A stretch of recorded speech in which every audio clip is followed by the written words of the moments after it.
Você está no Lado B, o podcast de política da FB Comunicação. Chama a vinheta.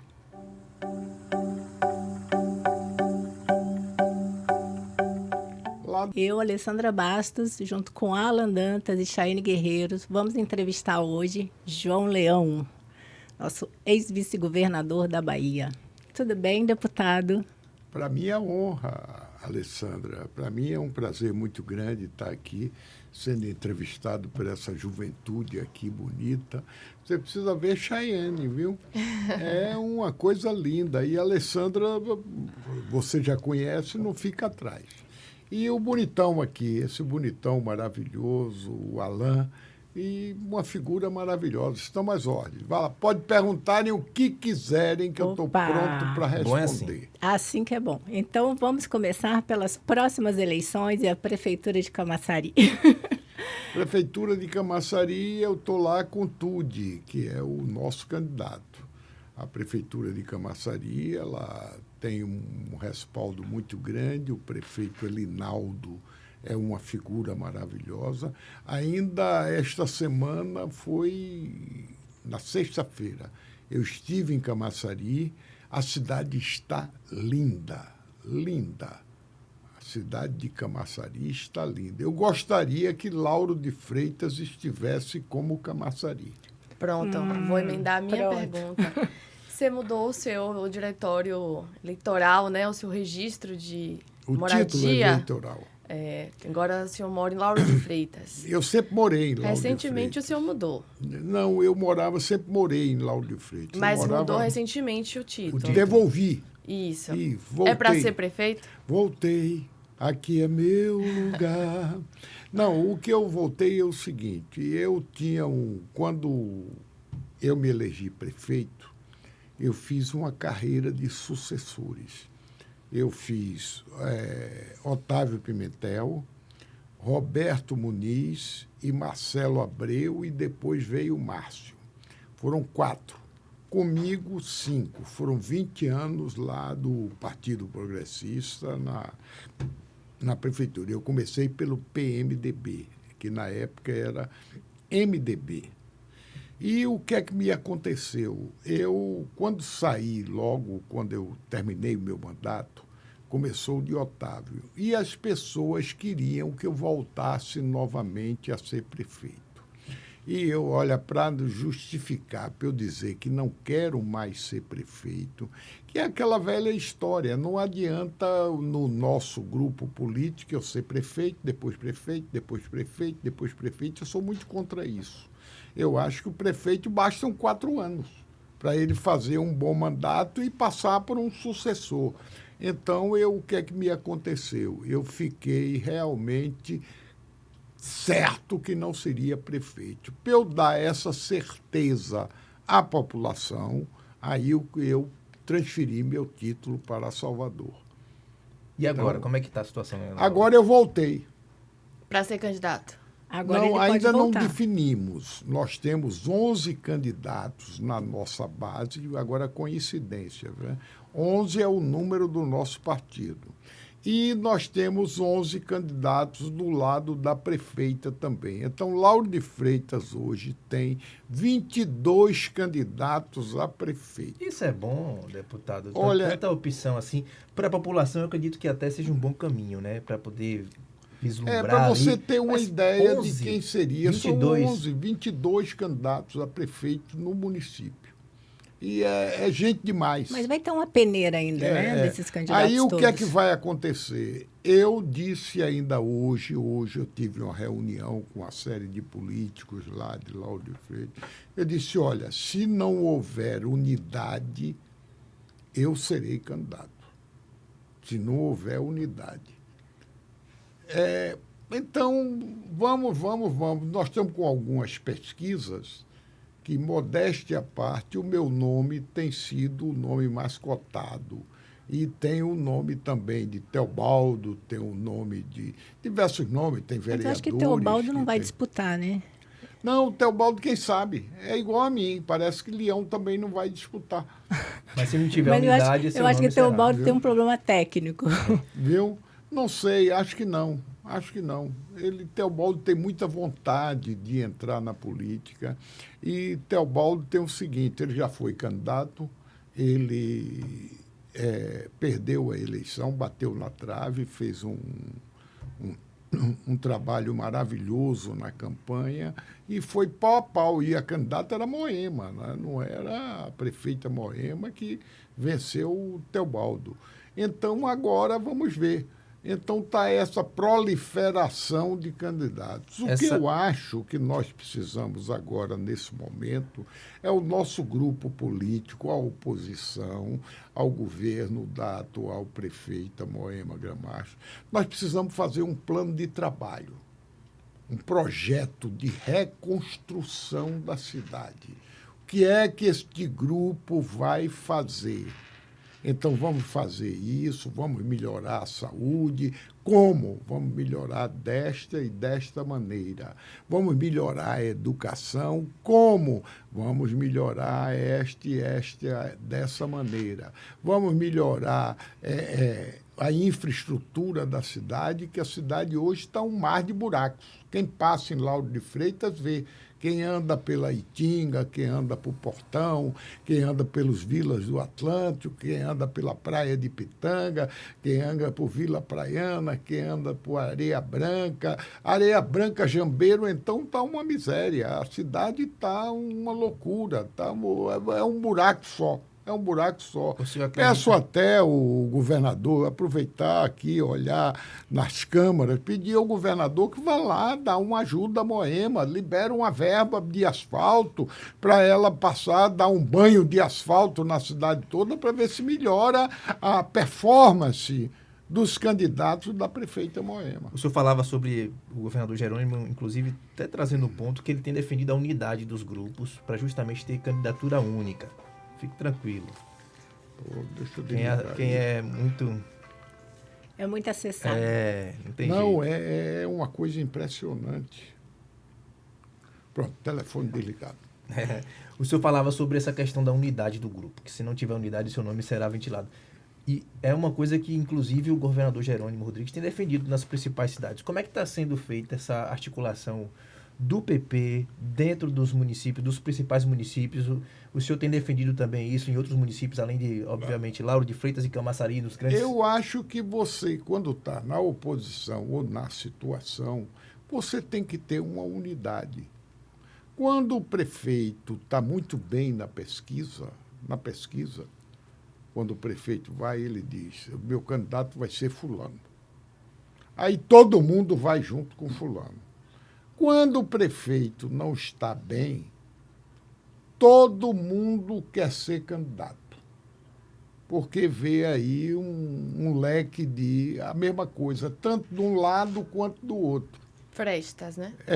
Não é fresta, você vê que a coisa não está andando bem. Então, não tem hegemonia para barrar uma oposição, no caso. Uma oposição, não tem nada. Eu, quando fui prefeito de Lauro de Freitas, que eu saí da administração, eu saí com 93% de aprovação. Só para você ter uma ideia, eu deixei a prefeitura,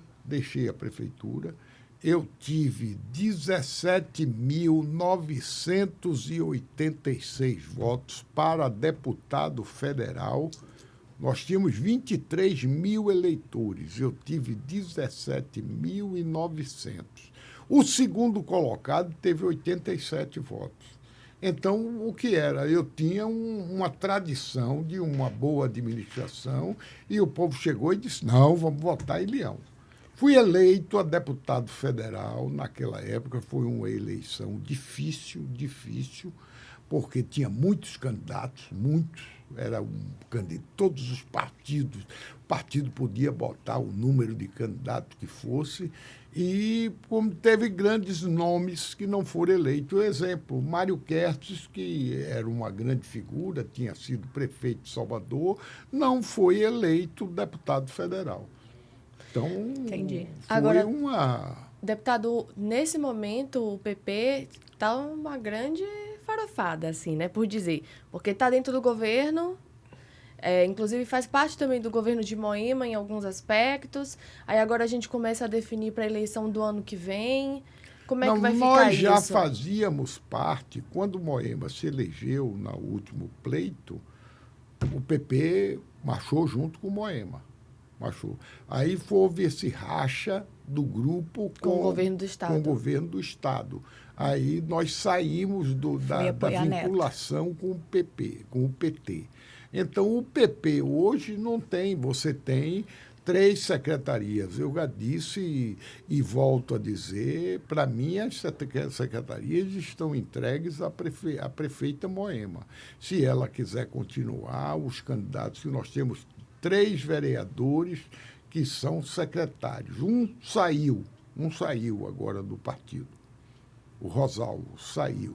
E nós temos 2. Ele se filiou ao PT, né? Se filiou ao PT. Rosalvo, com a esperança de ser candidato de Moema. Vai ser, eu disse, inclusive outro dia, eu disse a ele, olha, Rosalvo, é difícil o Moema lhe escolher. Muito difícil. Por que o senhor acha que é difícil? Eu acho que é difícil porque Moema vai querer uma pessoa num PT de raiz. Um PT de raiz. Um PT que tenha raiz. Desde o início, desde o início ser do PT. E quem seria esse possível? Sei lá. Não... É uma confusão, minha filha. Tanto candidato. Tem 11 candidatos.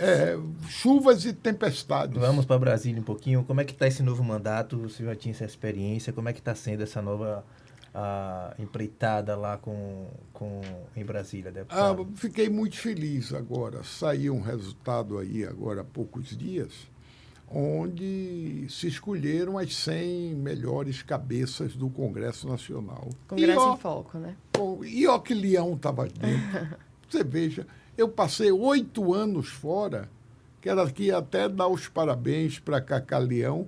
Cacá Leão, durante os 8 anos que ele passou, nos 8 mandatos dele, nos 8 anos, ele foi do Cabeça em Foco. Estava lá como escolhido nas 100 melhores cabeças do Congresso Nacional. E eu estava no meio. Eu estou tão quietinho, gente. Eu estou tão quietinho. Não estou discursando tanto. Não tenho, onde é que E por que, deputado, está quieto assim? Eu estou quieto porque eu não quero arrumar briga. Com quem? Não tá. Nem com Lula. Eu gosto muito de Lula. Eu gosto muito do presidente Lula. Fui seu líder durante 4 anos. 4 anos. Líder do governo no Congresso. Sim. Então, eu não... Agora, eu sempre fui um líder quieto, um líder que não queria aparecer na rádio, na televisão, nisso, naquilo. Eu fui um líder comportado. Mas por que o senhor acha que se o senhor se manifestar, o senhor pode arrumar briga? O senhor está contrariado com alguma coisa lá? Não, porque eu estou vendo algumas coisas que precisam ser mudadas. Por exemplo, eu estou lá na comissão de orçamento e recebemos o orçamento. Aí você vem o PAC. O PAC, eles declararam para a imprensa que tem 1,7 trilhão. Quando chega lá, tem 350 milhões. É bem diferente, né? É bem diferente. Então, mas é o PAC junto com o PPP. Eu digo, não pode juntar. PAC é uma coisa, PPP é outra. PPP não entra no orçamento do governo, porque PPP é parceria pública-privada. E o PAC, sabe quem criou o PAC? Foi um tal de deputado João Leão. Foi eu que criei o PAC, que não é PAC. O nome correto na Câmara dos Deputados, no orçamento da União, é PPI, é Projeto Piloto de Investimento. O governo deu um nome de fantasia de PAC, Programa de Aceleração do Crescimento. Então, isso está aí. Então, eu estou querendo ajudar, gente. Eu não quero atrapalhar, eu quero ajudar. Agora, para você ajudar, a pessoa precisa querer ser ajudado. E você não tem tido espaço junto com o governo Lula para ajudar? Não. Como, minha filha? Porque eu lembro, no dia da coletiva, do anúncio do seu apoio à ACM Neto, o senhor ainda era vice-governador, e o senhor falou em alto e bom som, foi a primeira vez que o senhor ouviu isso, que o senhor caminharia junto com a ACM Neto e junto com Lula, faria campanha para os dois. E a Bahia foi um dos maiores veículos de votação de Lula, apesar de ACM Neto ter perdido a eleição. E o senhor, em cada discurso, seguiu defendendo o nome de Lula. O senhor acha Terminei até apoiando o Bolsonaro. Tá vendo? Por quê? Como é que eu estou dizendo que quero apoiar Lula, não recebo uma ligação de ninguém, não recebo, pô, Leão, muito obrigado, você está apoiando do PT. Ninguém do PT, ninguém, absolutamente ninguém. Então eu tô vendo que é um programa que realmente não está capenga, está capenga. Fora essa Conversei até essa semana, teve lá o pessoal do planejamento, junto com a ministra, não estava presente. Mas eu levantei porque o que está se querendo fazer é uma ilegalidade. Você não pode fazer, você não pode ter o PPI, que é o PAC, e o PP e o PP, a PPP, juntos. Por quê? Porque não existe nenhuma lei que diga nada sobre isso.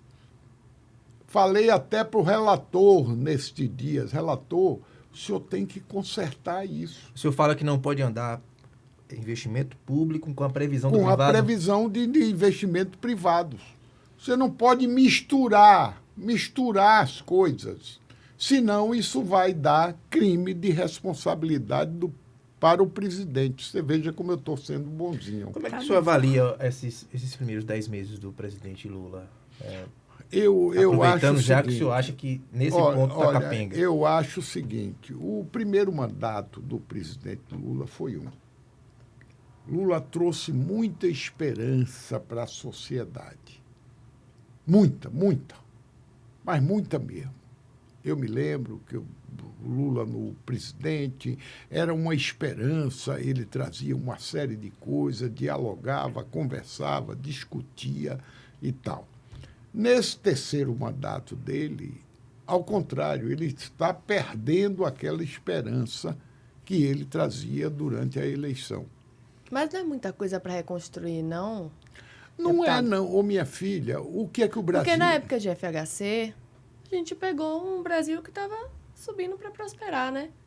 Na época e agora a gente vive uma pós-pandemia, um governo Bolsonaro. Olha, vou lhe dizer, se você pegar os índices, pasme a senhora, se a senhora pegar os índices deste mês do governo Bolsonaro e os índices deste mês do governo Lula, os índices do governo Bolsonaro estão melhores do que o de hoje. O senhor acha que o presidente Bolsonaro foi o melhor presidente do que o presidente Lula está sendo? Eu acho nenhum nem outro. Quem seria o ideal? O grande presidente, eu sou de uma fase, de uma época, eu sou bem mais velho que vocês. Eu vivi o Brasil crescendo, o Brasil desenvolvendo, a construção de Brasília. Juscelino Kubitschek. Juscelino Kubitschek foi a industrialização do Brasil, as grandes rodovias. O que é que Juscelino fez? Ele pegou uma série de metas e ele criou as metas. Metas é aquilo que o governo quer fazer. O que é que eu vou fazer no meu mandato? Eu vou fazer isso e isso. Criou as metas. As metas rodoviárias do presidente Juscelino Kubitschek foram imensas. Ele construiu a BR-242, construiu a BR-135, construiu a BR-020 de Brasília, construiu a BR-040, construiu a Rio-Bahia aqui, a 324, concluiu ela toda. Então, ele trouxe uma série de metas no governo. Eu pergunto a vocês que são da imprensa, vocês que estão vivendo, estão entrevistando pessoas aqui, estão ouvindo as pessoas, quais são as metas do governo Lula, o atual? Tirar as pessoas da fome, devolver empregabilidade. Mas, minha filha, tirar a pessoa vacinar. da fome, você precisa desenvolver o país precisa Dá crescer. emprego. O Você PAC não seria um projeto de Mas Mas um planejamento? PAC sem dinheiro, meu E filho, um PAC feito da forma equivocada, Um PAC como o senhor que- colocou. de uma maneira que não está funcionando, você para esse Brasil desenvolver, meu bonitão, você tem que ter índices de desenvolvimento. O Brasil hoje funciona graças ao agronegócio. O agro hoje é o grande negócio do Brasil. O agro representa 30% das exportações brasileiras. O que é que nós precisamos? Nós precisamos exportar. Nós precisamos desenvolver. Quando você está exportando este produto aqui, você está automaticamente criando emprego, gerando renda. Então, nós precisamos que o Brasil passe. O Brasil é um grande país. A força do Brasil é um negócio impressionante. Vou lhe dar um exemplo. Nós temos aqui Ilhéus. Fui eu que criei a Ferrovia Integração Oeste-Leste, a FIOL. Foi eu. Ali é um projeto de minha autoria, o projeto físico. A ideia vem de Vasco Neto. Eu peguei, criei a ideia de Vasco Neto e no governo Juscelino Kubitschek. Era pegar o projeto, sair ali da Baía de Camamu e levar até porque Vasco Neto queria muito mais e Juscelino também. Ele queria fazer uma ferrovia transatlântica, que ela saía do Atlântico e iria até o Pacífico. Então, eu digo, não vou pensar tanto nisso. Eu vou pensar na Bahia. Então, eu fiz um projeto baseado no que já tinha sido feito. Ali já tinha um porto pronto, que era o Porto de Campinhos. Tinha tudo e vai. Qual foi a minha posição quando eu comecei a estudar o projeto e confeccionar um novo projeto? A entrada da Baía de Camamu não entrava grandes navios. Sim. Calado baixo. O calado baixíssimo. Você tinha 5 metros de É calado. impossível entrar Era um navio impossível grande. entrar. Aí você pegava os arrecifes, logo na entrada. Eu vou dinamitar Recife, vai sair algemado quem fizer isso. Sem dúvidas. E no mundo. Não é só aqui no Brasil, não. É no mundo hoje. Arrecifes hoje é o suporte da nossa flora, fauna, tudo do mar, do oceano. Então, aí eu digo, tem que mudar daqui, tem que sair. O porto é excepcional. O que é que eles fizeram na época? Eles fizeram a sondagem do porto da Bahia e não sondaram a entrada. Aí eu digo, aqui não dá. Aí comecei a estudar. Estudei 2 portos em Ilhéus. Aí optamos por um. Esse porto vai ter 30 metros de calado. E ele vai ficar lá na frente. Lá vai ser um porto que vai ter uma rampa que vai até lá na frente. E daí em diante. O outro porto não dava. Por quê? Por causa da Lagoa Encantada. É uma lagoa que tem lá em Ilhéus, que é uma proteção Sim. ambiental. Também não pode mexer. Que também não pode mexer. Então, conseguimos botar nesse. E conseguimos. Aí fomos com a ferrovia. Apresentei o projeto ao presidente Lula. O presidente adorou tanto que chamou Dilma. Dilma era a chefe da Casa Civil. Era Rui Costa, da época. Eu só espero que Rui Costa não fique igual a Dilma. Nossa, mas não vamos falar assim. Não sei, não. Eu estou dizendo, porque ela era a chefe da Casa Civil, que, por sinal, na Casa Civil, ela foi muito competente. Muito. Muito competente. Dilma foi... No governo, eu não digo a mesma coisa. Mas na Casa Civil, ela foi... Funcionou bem. Muito bem. Não é bem, não. Muito bem.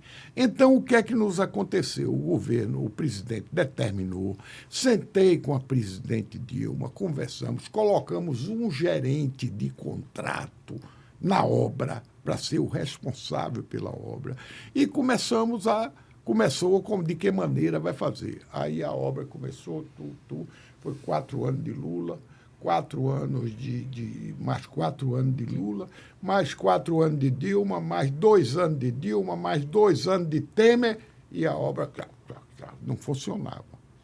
Como é que nós resolvemos?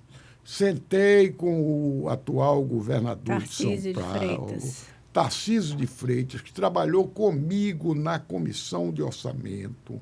Foi uma figura maravilhosa. Tarcísio é uma figura maravilhosa, viu? É um dos grandes homens desse país capazes.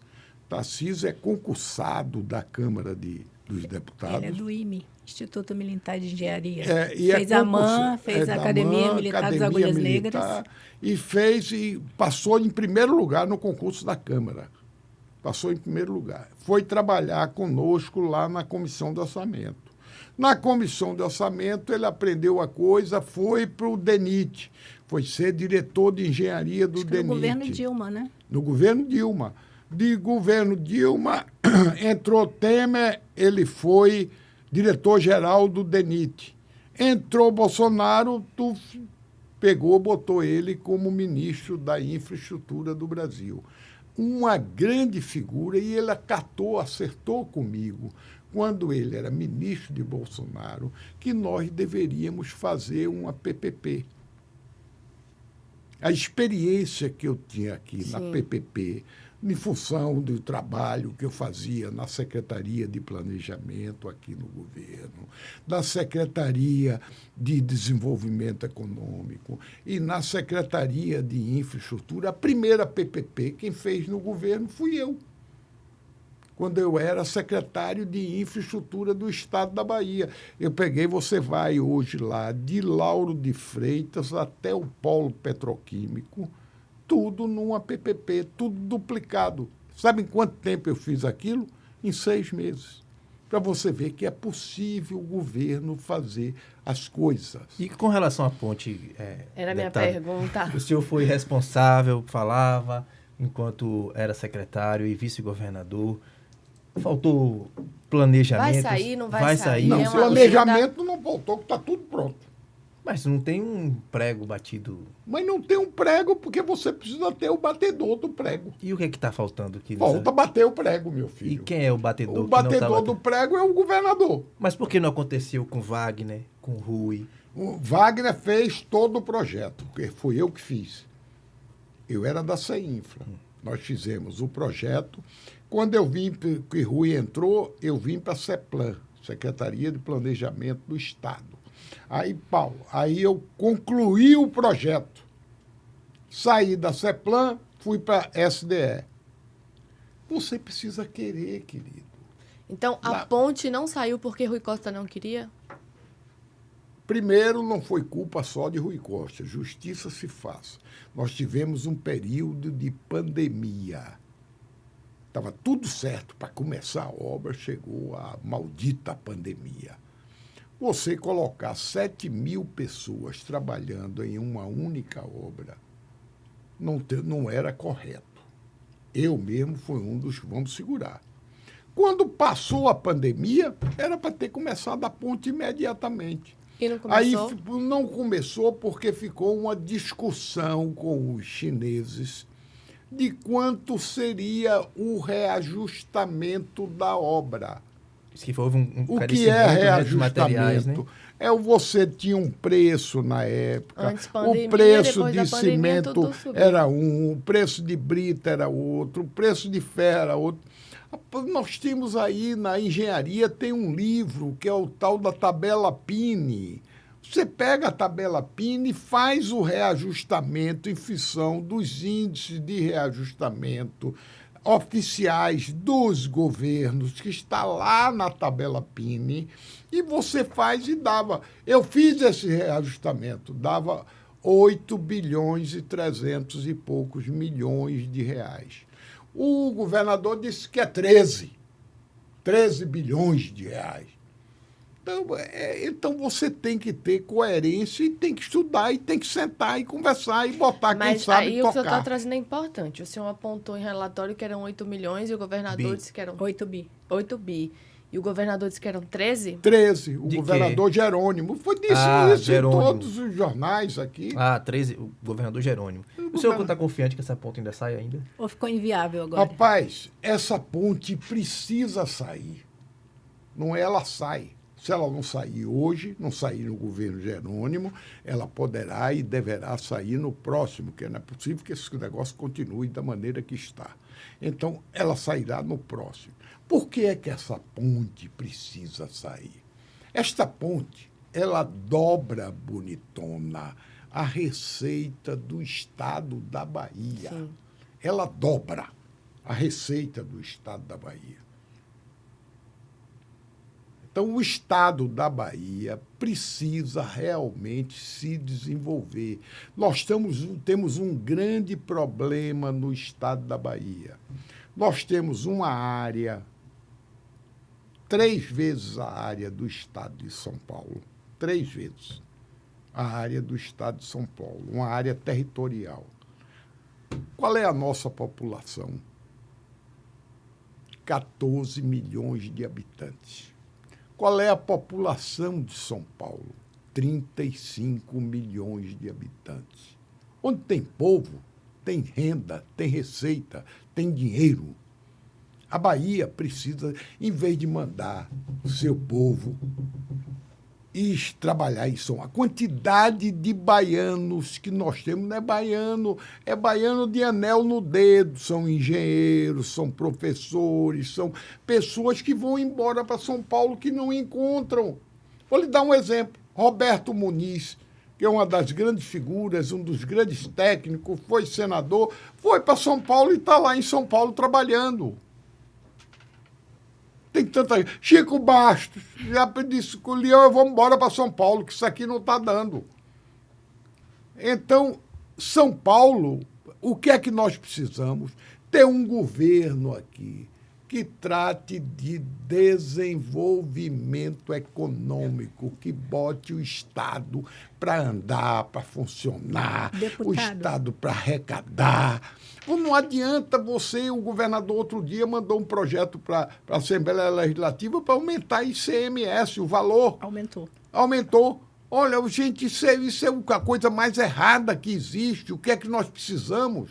Nós precisamos crescer a receita. Quando eu fui prefeito, mas eu cheguei, um monte de governador mandou, né?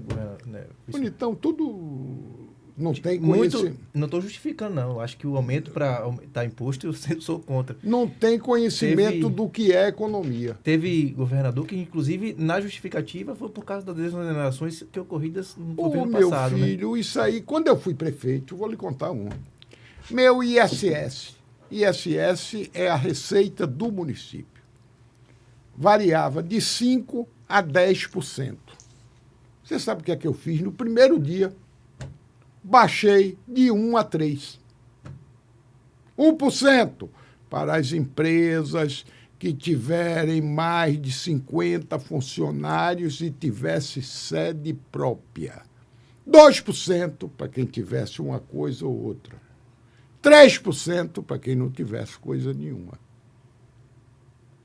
Então, o que é que acontece com isso? Eu comecei a atrair empresas para virem para Lauro de Freitas. Aí trouxe todo o setor de segurança, trouxe 6 universidades para Lauro de Freitas, que a universidade paga ISS. O cara, em vez de botar aqui em Salvador, botaram em Lauro de Freitas, e o povo de Salvador foi estudar lá em Lauro de Freitas. Pensando nessa premissa sua e voltando à sua fala do Juscelino, no qual o senhor fala que não existe um planejamento, né? As pessoas não têm um planejamento de governo, um plano de governo. O senhor acha que o Brasil hoje ele deixou de fazer política para fazer políticos? Ninguém se preocupa mais com a política pública para a população de uma forma geral? Concordo com você, bonitona. Amiga, em número, gênero e grau. Nós precisamos... Vou lhe dar um exemplo. Eu tenho um projeto que eu estou tocando sozinho, que é um projeto de desenvolvimento econômico. Quando eu fui para a SDE, eu levei esse projeto junto comigo. é o resgate de alguns municípios na margem do Rio São Francisco. O Rio São Francisco está aí, é o rio da unidade nacional. Um rio que tem 2.500 metros de largura, que é um mundo de água. Sabe para que é que serve essa água? Para fazer alguma irrigação em Juazeiro e Petrolina, e o restante vai para as hidrelétricas. Aí eu comecei a estudar isso. Eu digo, peraí. Levantei primeiro quais eram as deficiências do Estado da Bahia no setor de importação. O que é que o Estado importava? Tomei sustos absurdos. A Bahia, o álcool que você bota no seu carro, que você bota no seu, a Bahia importava 85%. 52% vinha de São Paulo e o restante vinha de Alagoas, Pernambuco e Goiás. A Bahia não. E nós temos um volume de áreas fabulosos que nós podemos, nós temos a opção de fazer o álcool de milho e o álcool de cana-de-açúcar. Eu comecei a estudar as duas vertentes.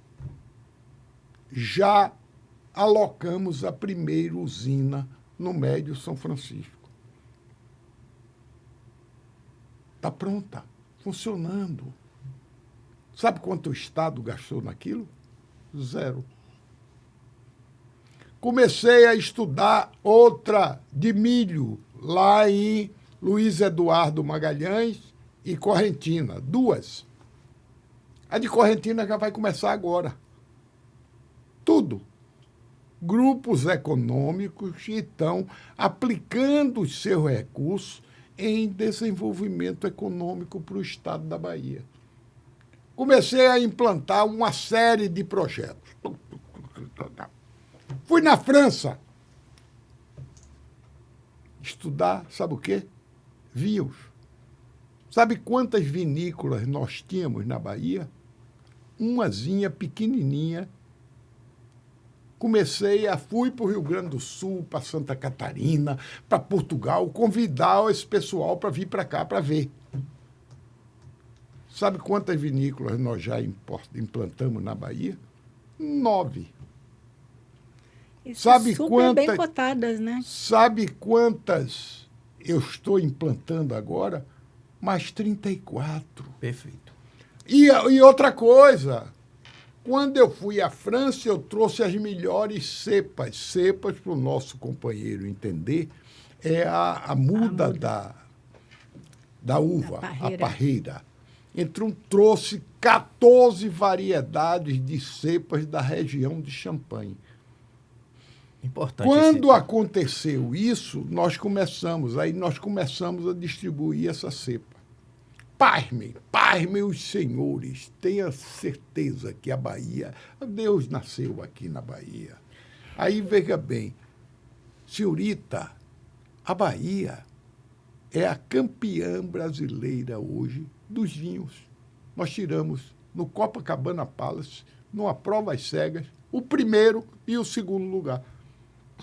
Imagine com a tradição que tem o Rio Grande do Sul, com a tradição que tem Santa Catarina, com a tradição que tem Paraná, com a tradição que tem Minas Gerais. E a Bahia, tradição nenhuma. O que é isso? Qualidade. Agora, eu procurei trazer pessoas que eram do setor. Eu trouxe a tradição de Santa Catarina para a Bahia. Para aplicar, eu trouxe a tradição do Rio Grande do Sul. A maior fábrica, a maior vinícola do Rio Grande do Sul é a Miolo. Eu trouxe a Miolo para a Bahia. Então, deputado, isso é política, né? Vamos voltar aqui um pouquinho para o assunto político, para a gente entender como é que está esse planejamento para o ano que vem também. O senhor rompeu com o governador Rui Costa. Como é que está o tratamento com ele? Tem uma relação amistosa lá em Brasília? Se repetiria o que foi feito nas eleições do ano passado? E o que é que o senhor projeta para essas novas conjunturas que estão sendo feitas? Porque o PP, ele hoje faz parte do governo. O senhor falava, inclusive, ali falava sobre essa relação de que se faz políticos e não política. O PP, que é o partido do senhor, inclusive, solicitou o presidente da Caixa Econômica Federal, indicação de um nome Nós de não outro. solicitamos, não. Não foi? Isso foi o governo Foi que ofereceu? oferecido. O governo ofereceu? Ofereceu o Ministério.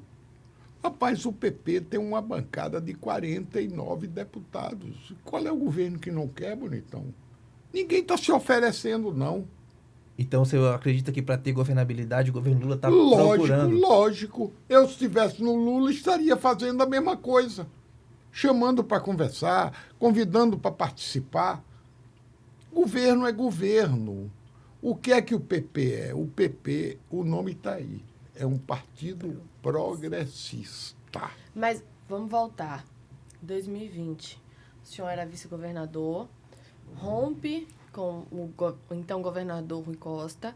O senhor tinha um desejo público, eu colocava isso, que eu tinha um desejo de sair para o Senado e não seria escolhido pela base para disputar o Senado. Rompe, então, com o governo Rui Costa. Não, eu não tinha desejo para sair para o Senado. Eu tinha rompeu, desejo para ser governador, falava. minha filha. E verdade.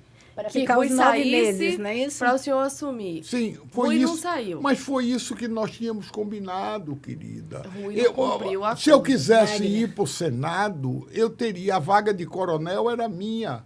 Foi eu que cedi, na época, a vaga para Ângelo Coronel, por sinal, um grande senador. Gosto muito de coronel. Depois disso tudo, como é que está a relação com o ministro Rui Costa? Tem falado? Não tenho tido relações com ele de pessoais, de amizade. Mas onde nós chegamos, eu cumprimento ele me cumprimenta, tal. Nos respeitamos. A gente estava conversando no nosso primeiro episódio com o deputado Arthur Maia, que falava que a campanha do ex-prefeito Aicime Neto errou em não falar com o miserável. Qual é a crítica que o senhor faz? O que faltou ali para... Porque existia, de fato... Quem é o miserável? A pessoa A que está pessoa na que faixa depende etária. do Bolsa Família para comer. Não, o que eu não acho que é miserável, não. Peraí, eu totalmente discordo disso aí, em gênero, número e grau. Eu não acho Essa que foi não uma existe colocação do minerável. deputado Arthur Miserável. Maia. Existe Mas existe a classe pessoas... social miserável, né, Não, eu não concordo com isso. Existe pessoas que não têm oportunidade. E faltou, então, a O campanha que é de que Neto... faltou? Faltou educação, faltou cultura, falta uma série de coisas, mas miserável eu não concordo. Eu acho que ele não entendeu. Mas eu estou dizendo... Eu entendi. Isso foi o que o deputado Isso falou. foi o que o deputado Não- falou. não Faltou conversou um discurso pra para esse- que as pessoas que estão em situação muito crítica, que, vamos dizer, vendem ele o almoço considera para como comprar miserável. janta, que ele considera como miserável, entendesse o que a ACM Neto queria fazer na Bahia. Não, eu acho que não. Eu acho que o PT tem uma força muito grande na Bahia em função do presidente Lula. O Bolsa Família, por exemplo, não foi Lula que fez.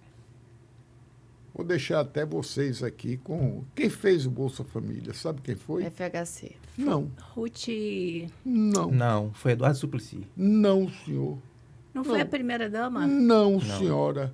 Quem fez o Bolsa Família foi a ACM.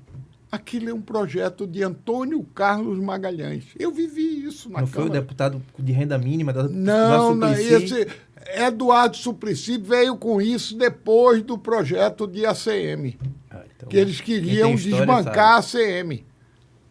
Mas o Bolsa Família foi criado por Antônio Carlos Peixoto de Magalhães. Para você ver, bonitona. Procure nos anais da Casa, do Senado e da Câmara Federal. Foi um projeto de Antônio Carlos. Ele criou esse projeto. Fernando Henrique Cardoso aproveitou o projeto. Aproveitou. Botou em uma renda mínima. Um X por mês para cada pessoa que tivesse necessidade. Que era um projeto Através pela da primeira-dama, né? primeira-dama era Dona que Ruth tocava, Cardoso. Dona Ruth Cardoso. Ruth foi lá e botou isso para funcionar. Acho que era Ação Solidária, É, não lembro o nome, era alguma O coisa solidária. o PT chegou, se aproveitou desse projeto. Se aproveitou, lógico que se aproveitou, e deu uma continuidade e acelerou isso. acelerou isso. Então, o PT não é o pai da Bolsa Família, não. Mas muitas pessoas acham que o PT, vocês aqui, estavam achando. Não, eu achava que Não, eu Eduardo falei em Suplicy. FHC. Eduardo Suplicy é da onde? É do PT, mas é do renda mínima. Então, Eu Mas- falei de FHC, que foi E o eu falei da presidente que Dona Ruth. instituiu o programa. entendeu? Não foi o presidente. Isso aí foi um projeto-lei aprovado No governo de FHC. no governo de FHC, mas de autoria do senador Antônio Carlos Magalhães. Muito bem. Tá vendo? E o que foi que a CM Neto errou para não ter ganhado a eleição? Como Rapaz, todo mundo que perde erra em alguma coisa. Quem perde, errou. Então, tem tantos erros que ele acha. Quem pode avaliar isso? Eu vou até dizer a CM Neto que você está convidando ele para ele vir aqui, para ele Convidado. explicar onde é que ele errou. Rapaz, o que eu via na campanha era o seguinte, eu via, quando o Neto chegava nos municípios, ele parecia um popstar. Um popstar. Onde é que estava o erro para mim? Nós não tínhamos condições de dar o que o governo da Bahia dava. Vou lhe citar alguns prefeitos, uma série de prefeitos de diversos partidos, inclusive o meu, foram convidados a participar da campanha do candidato de Rui Costa e Vaca. As ofertas eram muito grandes. Eu, quando saí da Secretaria de Planejamento, eu deixei um superávit de 12 bilhões de reais. Torraram tudo isso na campanha, bonito. Torraram tudo. Pegaram o superávit todo, torraram na campanha, colocando uma obra aqui no município, outra no outro, outra no outro, outra no outro. Ora, eu sou prefeito de Lauro de Freitas. Chega o governador lá e diz, eu vou lhe dar 250 milhões aqui de obra. Qual é o prefeito que não fecha, minha gente? É muito difícil. Não foi por conta de Lula que a CM perdeu. Não. Perdeu por Não. conta de Rui Costa. Mas Lula foi o instrumento. Onde é que entra Lula? Lula era muito forte na Bahia. Muito forte. E sempre foi muito forte. Aí o Lula ajudou e a máquina administrativa, a máquina do Estado funcionou bem. Deputado, o senhor não acha que a candidatura de Roma também acabou atrapalhando um pouco a Semineto? Se você somar os votos de Roma... 700 mil faltou para a Semineto ser eleito, acho que o Roma teve 738 mil. Você somar os votos de a Semineto Roma seria com o eleito. voto de Neto, ganharia no primeiro turno. Então não foi um erro de estratégia? E por que não ganhou no segundo? Não, porque aí... Era um e ele, outro. Ele Era já só resolveu. migrar. Ô, bonitão, no segundo turno os petistas ficaram doidos. No Mas segundo turno... se a diferença foi essa, no segundo turno era só migrar o voto. Não. pro... Mas não o voto, funciona assim. aí Eu sei que onde não é que funciona está? assim, justamente. Tem uma série de prefeitos que apoiavam Roma E aí o PT e foi migraram lá... para o PT. Então, justamente por isso que a política é assim, que não seria só só uma migração. Não é Não, imigração, eu concordo com você. Neto teria que ter ganhado no primeiro turno. No segundo Olha, turno ele não tinha chance. Agora, o que amigas eu queria queridas saber e meu amigo, era o seguinte. a política é o que existe de mais nobre. Sim. Da nobreza, o que existe de mais nobre é a política. A política. A política modifica A a vida. vida das certeza. pessoas. Você pega... Outro dia chegou na minha casa um garoto, todo bonito, um negro, bonito, de olhos verdes, todo de paletó, como dizia o velho Luiz Gonzaga, de gazimira, de gravata e tal. Aí disse, doutor Leão, eu queria falar com o senhor. Eu digo, pois não, eu vim aqui para lhe agradecer. Eu digo, pois não.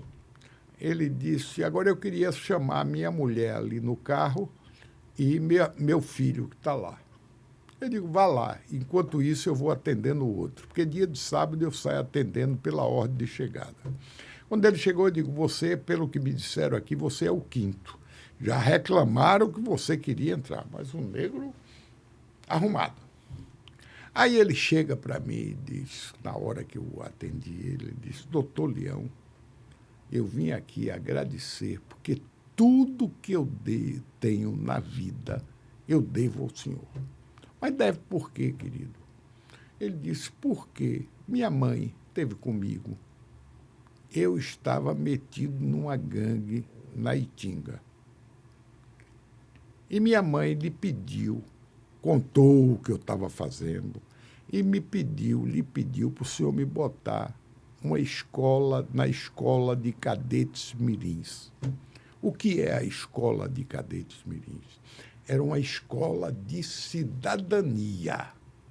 Você formava cidadãos. E é uma pena que Moema tenha acabado com essa escola. Por que acabou? Porque diziam que a escola era a cara de leão. Baixa aí. Aí, vamos lá. Peraí, bonitona. Deixa eu contar o que é que aconteceu. Aí ele vou resumir, prestou o curso na escola de cadetes, veio com a mãe novamente no meu gabinete, pediu para ir para o Senai. Eu, quando era prefeito, levei uma escola do Senai, Sentec, lá para Lauro de Freitas. Essa escola é uma coisa linda. Tem uma planta petroquímica que eu ganhei do governo do Canadá. Deus, minha filha, gosta muito de mim. E o Canadá, foi uma história muito bonita, muito difícil, o negócio só aconteceria realmente por coincidência. O governo do Canadá me deu a escola e a escola custou $15 milhões. 7,5 milhões de dólares veio do Canadá. Vai. Ele disse, fui para a escola. Saí da escola, fui trabalhar no polo petroquímico. 30 dias antes de eu estar no trabalho, a escola me chama. Tem uma bolsa aqui para vocês trabalhar no Canadá, porque os 7 primeiros alunos de turma eram obrigados a ir para o Canadá. Ele assina esse contrato na escola, quando ele ingressa. Aí ele disse, tá bom, eu quero ir. Aí foi para o Canadá. Chegou no Canadá, foi para uma planta de uma fábrica petroquímica. Aí foi, como ele disse, fui para o chão de fábrica, doutor Leão. Me lembrei daquilo que o senhor me dizia. Seja o melhor. Para você ser o melhor, você tem que ser o primeiro a chegar. Está ouvindo, gente? E o último a sair. Seja o melhor e seja o último a sair. O que é que aconteceu com ele? 6 meses depois, ele foi nomeado cabo de turma. O que é o cabo de turma? É o cara que coordena uma turma da planta petroquímica. 6 meses depois, ele foi para cabo de todas as turmas da fábrica. Ele disse que tinham 11 turmas na fábrica. E hoje ele está como? Chega ele, sai o gerente. Aí ele disse, eu fui seguindo sua orientação. Fui aprender alemão, fui aprender francês, aprender inglês e aprender italiano. Tava cobra. Hoje eu falo francês, inglês, português, italiano e morre o diretor da empresa. Convido o Morenão para ser o diretor da empresa. Um dia lá, o presidente da empresa convida ele para ir na casa dele, para o aniversário dele. Ele vai lá e lá ele encontra uma loura linda e maravilhosa que era filha do presidente. E começam a namorar. Começaram a namorar Casaram, ele tem um filho e uma filhinha, e hoje ele é o vice-presidente da empresa, meu filho. Vamos nessa. Então, tem pessoas que agarram a oportunidade na vida. Tem pessoas que dizem, não, o chefe diz uma coisa, não vou fazer, não. Deixa para lá. Quê, Deputado, deixa pra lá. para a gente encerrar aqui, eleições em Salvador. Eu queria fazer a última pergunta para o senhor, porque, bom, segundo o senhor... Eu pensei que nós estivéssemos começando. É que Passa passou rápido. rápido, em boa companhia passa rápido. É isso, a companhia de vocês é adorável. Mas, segundo o senhor, a Semineto perdeu porque uma parcela de culpa foi de Lula, uma parcela de culpa de Rui Costa e a máquina pública do Não governo. tiro minha culpa e não tiro a culpa de ACM Neto. Pronto, ótimo. Mas agora eu quero saber, a gente começa uma nova rodada de negociação para a eleição do ano que vem. Se Jerônimo chamar o senhor, vem aqui, Leãozinho, que eu quero conversar com o senhor. Não tenho Vai conversa. ou não? Não. Vou conversar. Eu disse outro dia no programa, vou pedir uma audiência ao governador Jerônimo. Por quê? Eu estou com uma escola técnica lá na Barra, que foi eu que fiz, com minhas emendas pessoais. Fiz uma doação da escola técnica, era uma ONG, da escola técnica ao Estado. O Estado recebeu a escola pronta, numa área de 250 hectares. A ala foi tudo pronto, botei pivô, botei isso, botei aquilo, e está se acabando tudo. Mas se ele chamar o senhor para o governo, hoje... Não tenho conversa. Hoje não tem mais volta. E Não? a eleição em Salvador é Bruno mesmo? Olha, tudo indica, né? Se for pela pesquisa de hoje, é Bruno disparado. Mas pesquisa... Como era a Semineto? pesquisa erra, não dá viu? para confiar. Sim. A gente tem aí Mas Otto Alencar falando de Antônio Brito, né? Agora, ele falou hoje sobre isso, e temos Geraldinho. Rapaz, eu não acredito que ele seja nem Antônio Brito, nem Geraldinho. Porque o PT vai querer alguém O PT raiz. não abre mão do PT. A mesma coisa que não foi ninguém quando Jerônimo foi. É o PT, minha filha. É primeiro eu, segundo eu, terceiro eu e quarto eu também. Então Vamos tá nessa. bom, gente. Dava pra bater mais 3 horas a gente de papo ficava aqui. aqui, ó, Pois é. ficaríamos aqui horas falando. Muito obrigado pela sua Muito participação. obrigado eu, agradecer a vocês por esse papo maravilhoso. Me desculpem, eu sou muito franco, Nada, foi ótimo. franqueza é Viu? o melhor Foi que muito E bom. aprendi bastante com vocês. Aprendi bastante. A vida é uma aprendizagem. Então, nunca diga, dessa água não beberei. Eu vou beber até um gole dessa Olha. daqui. Foi um prazer receber o senhor aqui. E voltamos em breve com um novo episódio do Lado B.